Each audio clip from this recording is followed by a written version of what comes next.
Hello, New York Giants fans. Welcome back to Everything New York Giants with New York Giants fangirl. That's me, Adrianna, and today we have a bit to talk about. The Giants coaching carousel has come to an end. They have hired their defensive coordinator as well as a new tight ends coach, and as of right now, it looks like the coaching staff is complete. So hopefully now we will start to get a feel for the players that they're going to re-sign before free agency kicks off next month. So in today's episode, I'm going to keep it on the shorter side. So first we're going to talk about the Giants' new defensive coordinator. We're going to touch on their new tight ends coach. And then I am going to give you my top 3 picks that I would like the Giants to pick at number 6. So stick around for that. So let's talk about it. It has not been announced by the Giants just yet, but it looks like it has been confirmed by all the big sources out there, the Adam Schefter, Ian Rappaport, all of those type of guys, that the Giants are hiring former Titans defensive coordinator Shane Bowen.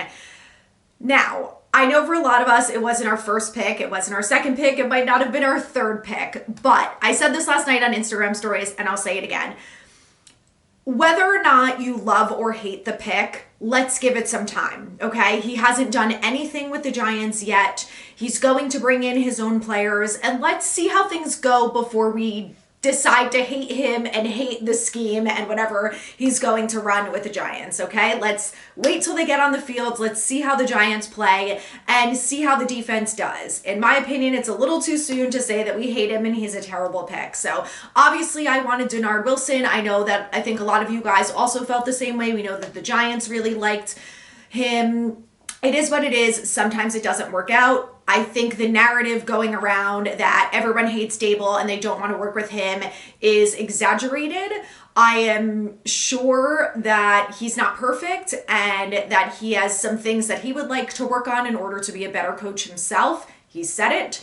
But I don't think that that's the reason why we didn't get Denard Wilson. I think, at the end of the day, when you're a coordinator, whether it's offense, defense, or special teams, you're not the head coach, and you have to be prepared that the head coach calls the shots and you have to abide by them. We all know that's what happened with Wink. He thought that he could steamroll Dable and do whatever he wanted to do, and that's not how it works when you're not the head coach. So I think coordinators have to be prepared for that, and, it is what it is. I am not going to jump on the Dable's the worst coach in the world and no one wants to work with him train. Again, let's give it another year. They've got their defensive coordinator. They have a lot of work to do. There's no denying that. And I'm sure that Dable is very aware that he is going to be on the hot seat this year if things don't go well for him and his team. So again, it's February, so let's take it day by day and see. So I do have some good stats and stuff on Shane Bowen that I would like to talk about that I think might be helpful. And, after everything that's come out in the last 24 hours about this hiring, the more I read, the more I feel better about him being our defensive coordinator. Obviously, I have some concerns, just like I'm sure everyone had their concerns with Wink. None of these coordinators are perfect, but he has learned under one of the best, which is Mike Vrabel. He also has experience learning from Jim Schwartz, who was a guy that was on the top of my list if he was going to leave the Browns. So he's got good experience and he's worked with some other really talented coaches, who I think is absolutely going to help him. So his coaching experience goes like this. He was a student assistant at Georgia Tech in 2009. Then he was bumped up to the graduate assistant from 2010 to 11. He went to Ohio State in 2012, where he was a graduate assistant. Then Kennesaw State from 2013 to 2015, where he was a linebackers coach. Then he was with the Texans 2016 to 2017. He was the defensive assistant. And then he went with the Titans in 2018 to 2023. So he had been with them for the last 5 years. He started as an outside linebackers coach and then was eventually promoted to defensive coordinator.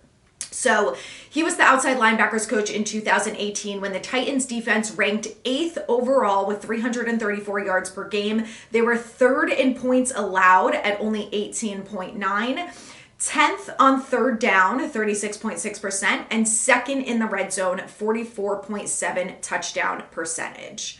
So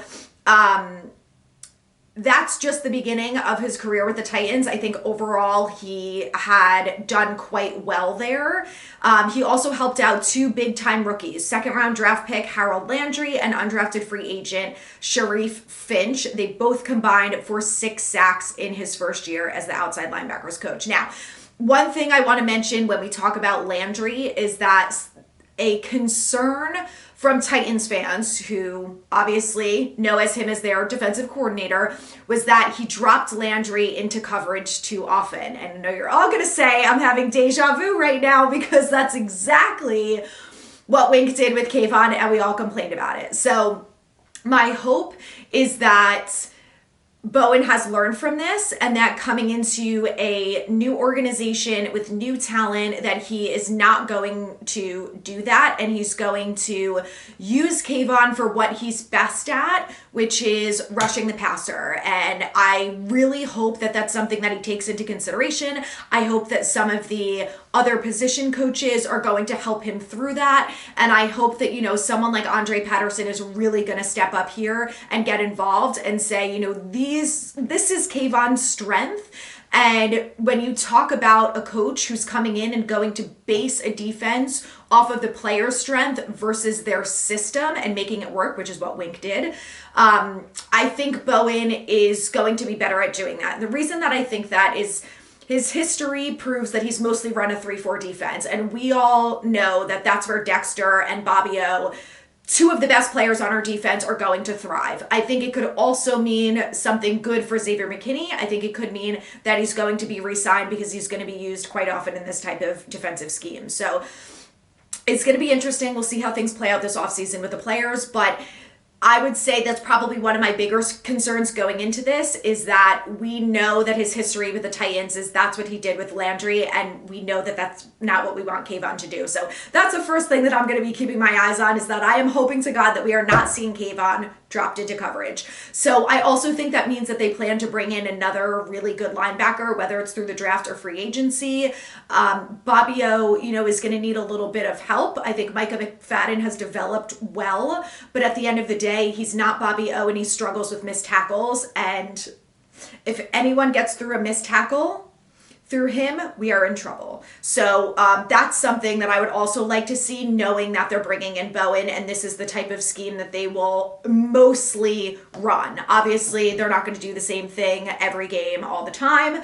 I expect him, of course, to switch it up and stuff like that. Something else I want to point out is, I talked about this on live yesterday, so if you were watching, but the reason I don't like a 3-4 defense, and the reason why when I first heard it was Bowen and that was his shtick, is I was just like, oh my God. I think we all remember Betcher and Graham's defense and the frustrations that we saw watching that play out. And at the end of the day, personnel is a large part of that. But I just hated watching those defenses, and that's one of the reasons why I loved Wink's defense, and I know some people hated it, but the reason that I loved it is, to me, it was exciting that we had been watching this absolutely horrific defense for so long between both of these different coaches, and now you finally get Wink in here who does something different. So I'm not saying I want to see them blitz all the time, but I'd like to see them blitz a little bit of the time, and I'd like to see the edge rushers actually get home and get to the quarterback. So we'll see. We'll see how that goes.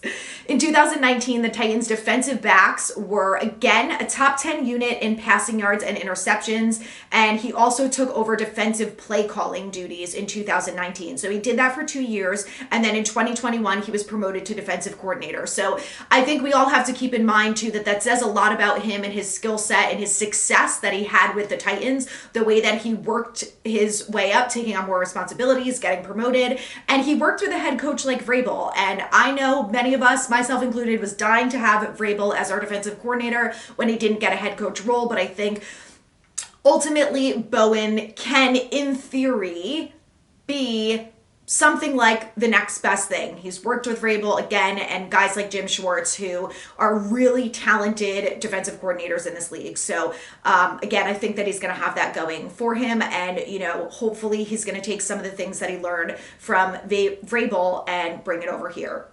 So in 2021, the Titans finished the season with a record of 12-5. They won the AFC South. They won the AFC's overall number one seed going into the playoffs. The defense finished the season among the NFL's best in multiple categories, and some of these being the most important defensive categories. Number 4 in touchdowns per game, number 4 in opponents' red zone scoring, number 6 in third down conversion rate, and number 6 in points per game. So again, I know that there's frustration there, but I think when you break it down and you look at the numbers and you look at the statistics and see what he did during his time at the Titans, I think it's overall better than maybe some of us remember it. And I think typically when you think about the Titans over the last 5-8 years, whatever it is, you don't think of them as being a top defense in the league. You know, we're all thinking about the Chiefs and the Eagles and the Cowboys types of defenses. You know, it's not always the Titans that come to mind. And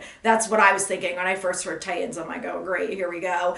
But the more that I read, I feel better about it. And I think when you hear statistics like this, it should, in theory, make everyone else feel better about it. So again, he wasn't my top pick. I have concerns, but I think that overall his focus, which I think is going to be the most important, is fitting the scheme around the players, around the talent that we have, and around the talent that they plan to bring in. So I'm curious to see how this offseason plays out. Like I said, you know, having another really talented linebacker opposite Bobby O is going to be a necessity. The defensive line probably needs a little bit of help. You know, do they re-sign A'Shawn Robinson and or Nacho? Is DJ Davidson going to take a big step forward this year? Same thing with Jordan Riley. Like, we have some talent there. No one is Dexter Lawrence, but I think ultimately if any of those guys can just play at a little bit of a higher level, we might feel pretty good about that. And then, of course, they're going to have to bring in another edge rusher because we all know that Azeez is just not really dependable with those injuries. So let's see how things play out. I still think it's going to be an exciting offseason. And now let's dive into our new tight ends coach, who is actually the former Titans offensive coordinator named Tim Kelly. He also was the Texans offensive coordinator. So I actually am more excited, I think, about Tim Kelly as of right now than I am about Bowen. He's got a lot of really good experience, and we'll go through it now, but I think that he's going to come in and really help revamp the tight end room. And when we talk about my top picks at number 6, this might give you a little hint. Okay, so in 2008 to 2009, he was a defensive graduate assistant at Illinois Wesleyan. In 2010, defensive coordinator, defensive line, Minnesota State, Moorhead. 2011, he was a graduate assistant at Ball State. 2012, 2013, grad assistant at Penn State. 2014 to 2015, offensive quality control with the Texans. 2016, offensive quality control and assistant offensive line coach at the Texans. 2017 to 2018, tight ends coach with the Texans. And then in 2019, he was promoted to the offensive coordinator with the Texans, where he was the OC from 2019 to 2021. In 2020, he also took on some quarterbacks coaching. In 2022, he moved over to the Titans. He was the passing game coordinator. In 2003, he was the offensive coordinator for a year. So him and Bowen know each other quite well. I'm sure that has helped bring him into the Giants, and now he is the tight ends coach. So his first year with the Titans, he was the passing game coordinator, like I said, then promoted to OC. He has 10 years in the NFL, so he's got a lot of experience. Again, the bulk of it being with the Titans before moving, the bulk of it being with the Texans before moving to the Titans. So in 2022, his duties included working with the tight ends, putting together first and second down passing game, and helped with offensive red zone plans. Something that I think we could all agree needs an upgrade for the offense.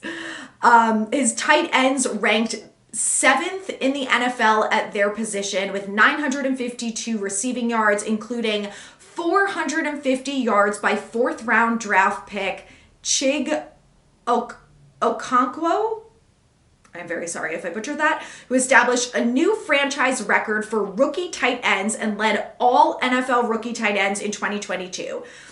And in Houston, the Texans won the AFC South title on 4 different occasions, all while he was there working on either offensive quality control, tight ends, or offensive coordinators. So 2015, 2016, 2018, 2019. So Tim Kelly has a lot of really good experience. Obviously, he's got experience with the tight ends. And personally, when I hear things like what he did with a 4th round rookie tight end and made him one of the best tight ends in the NFL, I think it says a lot about that. We have some talent at tight end. We know that. Daniel Bellinger and Darren Waller. I expect that Darren Waller is going to be here next year. I think they are going to do something with his contract, though. But I think we could all agree that we could use another tight end. I don't think Lawrence Cager is going to be here next year.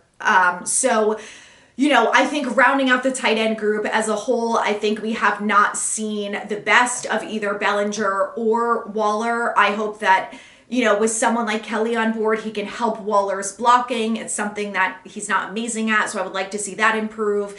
And, we would see Bellinger more in a receiving type of role if we didn't need the help blocking. So what I would like to see out of Bellinger this year, and it's less about him and more about the offensive line, if the offensive line can block and give the quarterback, whoever it is, a little bit of time, then I would like to see Bellinger involved more in the passing game, and maybe this is something that Tim Kelly is going to help him improve upon. So I think that Bellinger was a good pick, and I think that we have not seen the best of him, and I hope that this is the beginning of that for him.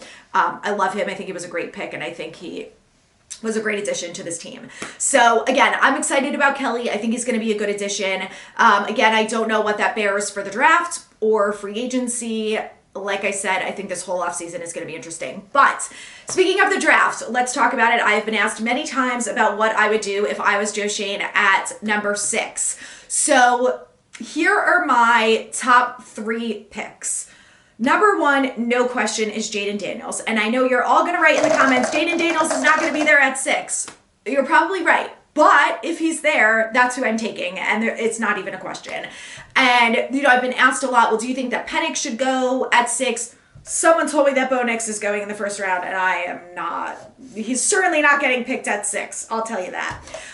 Penix is a great quarterback, there's no question about that, but it would absolutely be a reach. It will be Daniel Jones 2.0 picking him at number 6, and this front staff, regardless of whatever complaints you have about them, they are not as dumb as Dave Gettleman. Trust me on that. They are a lot smarter than him, and they will not make a stupid decision like reaching for a quarterback at 6.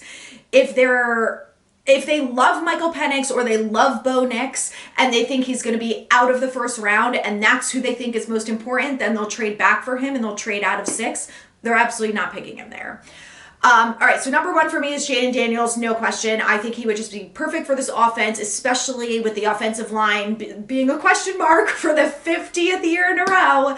I want a quarterback who's decisive, who can escape the pocket, who is fast as hell, and can make plays with his legs, and I think that he's that guy. So I'm very excited about him. Again, we'll see if he's there. If he's not there, I am going wide receiver next, and I am going with Malik Neighbors. If he's there, I really hope it's him. If it's not, I like Rome Oduns.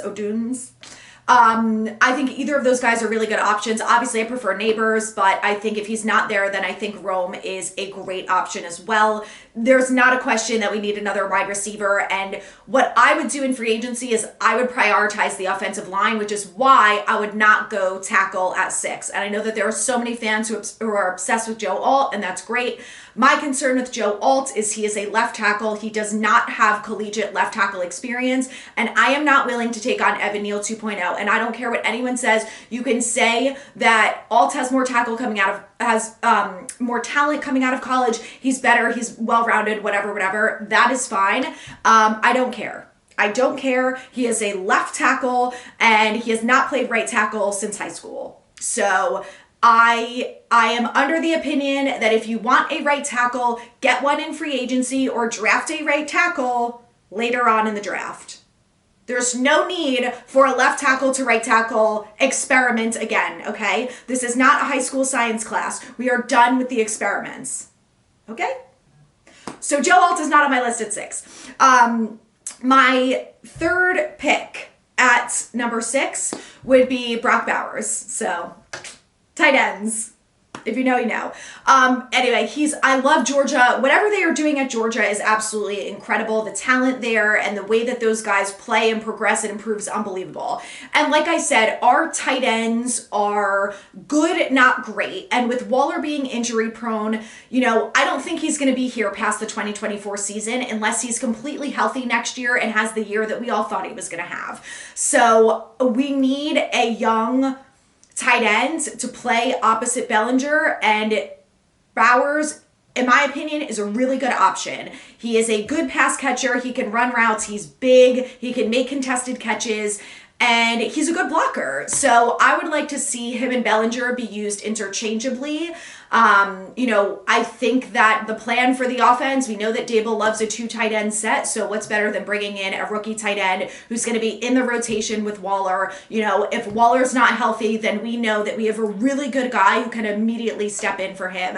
And that's something that we have to consider with Waller's injury history, at least for the 2024 season. So he's the guy that's high on my list. I would pick him at 6. If the Giants feel like they could get him at 8, 9, or 10 and they want to trade back, I am all in favor of that as well. I just think that that's a position that needs an upgrade, and I know there's a lot of positions that need upgrades, don't get me wrong, but at 6, that would be where I would go. So you guys let me know in the comments what you would do at number 6, and then we're going to get into it because we have 4 picks in the top 70, and there's some good running backs out there. There's good edge rushers out there, of course, offensive line. So we're going to get into position groups soon, but first we have to talk about the coaching carousel. So thank you guys for listening. Please rate, review, subscribe, share with your friends, everything New York Giants. I'm Adrianna, and I'll be back next week with more.